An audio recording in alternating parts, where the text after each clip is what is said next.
Directorate general of forces intelligence DGFI এর সাবেক মহাপরিচালক সাইফুল আলমের একটি ব্যাংক হিসাব ফ্রিজ করার আদেশ দিয়েছেন আদালত। একই সঙ্গে তার স্ত্রী ও মেয়েদের নামে থাকা ট্রাস্ট গ্রিন সিটির ৫ কাঠার প্লট ক্রোকের আদেশ দেওয়া হয়েছে। ৩রা ফেব্রুয়ারি ঢাকার মেট্রোপলিটন সিনিয়র স্পেশাল জাজ মোহাম্মদ সাব্বির ফয়েজের আদালত দুদকের আবেদনের পরিপ্রেক্ষিতে এই আদেশ দেন। দুদকের জনসংযোগ কর্মকর্তা তানজির আহমেদ এই তথ্য জানান।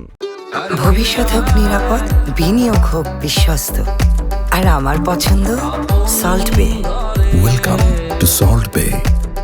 দুদকের পক্ষে সংস্থাটির উপপরিচালক তাহসিন মুনাবিল হক অভিযোগ সংশ্লিষ্ট সাবেক এই সেনা কর্মকর্তার ব্যাংক হিসাব ফ্রিজ ও তার পরিবারের সদস্যদের নামে থাকা সম্পদ ক্রোক আদেশ চেয়ে আবেদন করেন। দুদকের আবেদনে বলা হয়, সাইফুল আলমের সম্পদ বিবরণী যাচাইপূর্বক অনুসন্ধান করে প্রতিবেদন দাখিলের জন্য একটি অনুসন্ধান টিম গঠন করা হয়েছে। অনুসন্ধানকালে বিভিন্ন সূত্র হতে প্রাপ্ত তথ্যের ভিত্তিতে জানা যায়, অভিযোগ সংশ্লিষ্ট ব্যক্তি ও তার পরিবারের সদস্যরা ব্যাংক হিসাব অর্থ অন্যত্র হস্তান্তর, স্থানান্তর ও বেহাত করার চেষ্টা করছেন। একই সঙ্গে প্লট ক্রয়ের নিমিত্তে জমা করা প্লটের টাকা উত্তোলন করে অপরাধলব্ধ সম্পদ গোপন করার চেষ্টা করছেন।